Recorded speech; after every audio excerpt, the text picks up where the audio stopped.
রোগটা ধরা পড়েছে। তো তার কারণেই ওর যে মাসেলটা এতটা উইক হয়ে আছে যে নিজে নিজে নিঃশ্বাস পর্যন্ত নিতে পারছে না। সেই কারণে ওকে মানে ভেন্টিলেশন সাপোর্টে রাখতে হচ্ছে।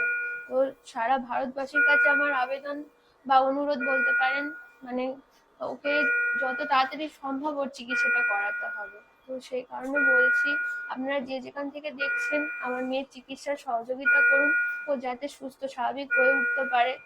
এইটুকুনি আমার কামনা।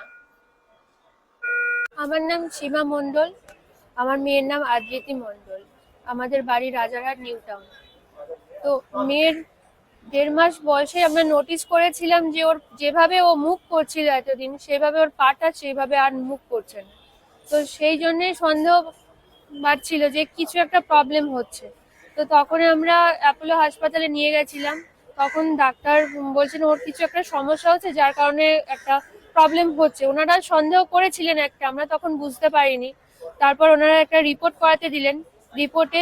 যখন রিপোর্টটা আসলো তখনই বুঝতে পারলাম যে ওর কি অ্যাকচুয়াল কি সমস্যা। তো সমস্যাটা হচ্ছে এসএমই টাইপ 1, যেটা বলছে যে মানুষের 36টা জিন দিয়ে মানুষের শরীর তৈরি। সেখানে এই যে এসএমএ টাইপ 1 বাচ্চাদের একটা জিন কাজ করে না।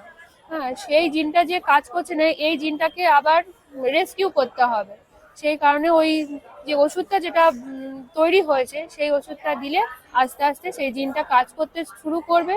ওদের যে আমাদের যে আমাদের যে অ্যাক্টিভিটি, আমাদের যে কোনো অ্যাক্টিভিটি, সেই অ্যাক্টিভিটিটা ওরা 3-4 মাস পর থেকে আস্তে আস্তে ওদের মানে কমতে শুরু করে। ওনারা হসপিটালে পেশেন্ট দেখতে এসছেন, আপনি হেল্প করছেন তো তো উনিও কিন্তু হেল্প করছেন। যে যেরকম ভাবে পারুন এরকম ভাবে কিন্তু অদ্রিতির পাশে এসে দাঁড়ান। থ্যাংক ইউ দাদা।